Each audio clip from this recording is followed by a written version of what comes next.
Hey there, this is Veena from Patter Cake, the channel that's about baking and much more. Okay then, let's get cracking with today's recipe. Welcome to Patter Cake. I thought I'd show you how to bake one of my favorite cakes for this Easter, dates and carrot cake.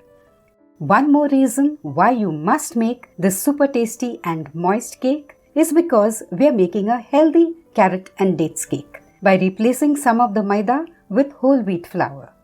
So now why wait? Let's get started with making a delicious dates and carrot cake right here at Patter Cake.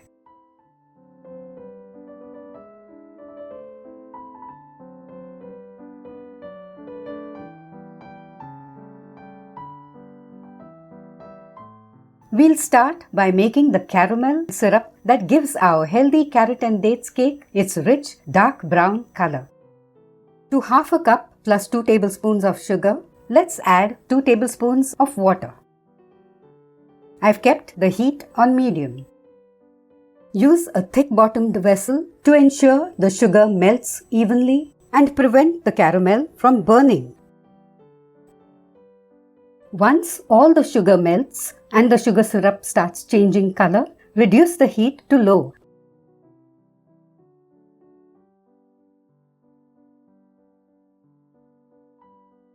At this stage, instead of stirring it, start swirling it around carefully till the color of the caramel starts deepening and it becomes a clearer liquid. Now you could resume stirring it. If you want the cake to have a lighter brown color, prepare a golden brown caramel syrup, like this. But we want a dark caramel syrup, so we'll continue stirring and heating this on low heat. The moment we have a dark enough caramel, we'll have to turn off the heat. As you can see, the sugar continues caramelizing even after that. So let's immediately but carefully stir in a quarter cup of warm water. Be careful, caramel can be very hot. We'll now let the caramel syrup cool and turn to preparing the cake batter.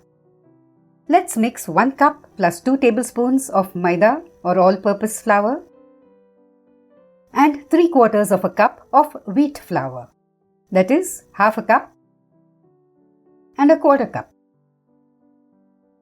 Next, let's mix in 1 1/4 teaspoons of baking powder and half a teaspoon of baking soda. Now let's sift this mix so that the flours and the baking powder and baking soda get well mixed. Next, let's stir in some salt and a few ground spices. Here I have 4 cloves which I'll grind finely. Half a teaspoon of dried ginger powder. You could use finely grated ginger instead. 3/4 of a teaspoon of grated nutmeg. And 1/3 teaspoon of salt, meaning a little more than a quarter teaspoon. I'll grind the cloves and be back. Here are the ground cloves.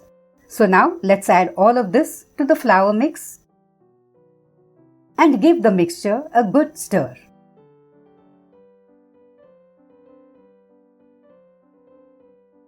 Here I have 3/4 of a cup of chopped black dates. You could use any variety of dates of your choice. Let's mix this with 2 teaspoons of our flour mixture. This is to separate the chopped date pieces and see that we don't have large clumps of chopped dates. To this mixing bowl, I'll add 1 cup plus 2 tablespoons of granulated sugar that I have ground coarsely. You could also use an equal quantity of fine castor sugar. To this, I'll add 3 eggs. Let's whisk the sugar and eggs well. Now I'll add in 1 cup plus 1 tablespoon of oil. You could use any neutral flavored cooking oil. And then let's add 1 1/4 teaspoons of vanilla extract and whisk everything again. We'll now switch to using a spatula and fold in the caramel syrup and the flour mix alternately. We'll add half of the flour mix and half of the caramel syrup, and then fold in the remaining flour mix and the rest of the caramel syrup. That done, let's add in the first of our star ingredients, the dates, and 6 tablespoons of chopped cashew nuts, and finally the second star ingredient, 1.5 cups of shredded carrot. See that you use the bright orange, smaller variety of carrots rather than the larger pinkish ones that have more moisture. The batter is a little too stiff. We want a pouring ribbon consistency. So we'll now adjust the consistency by first adding just 1 tablespoon of water. I think it could do with yet another tablespoon of water.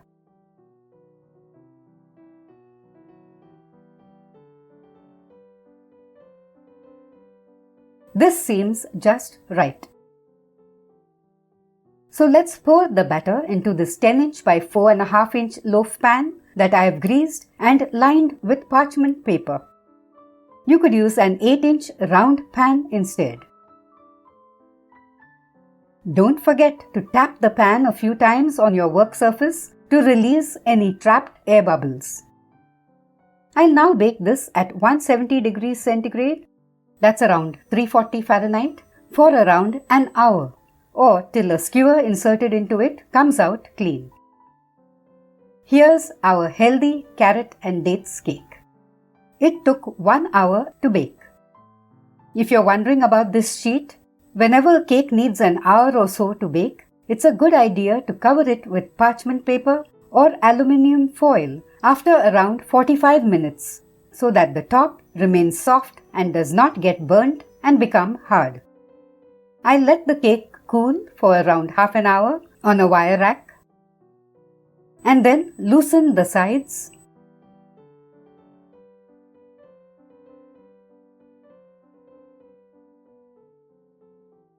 and transfer it to my chopping board. Let's slice the cake.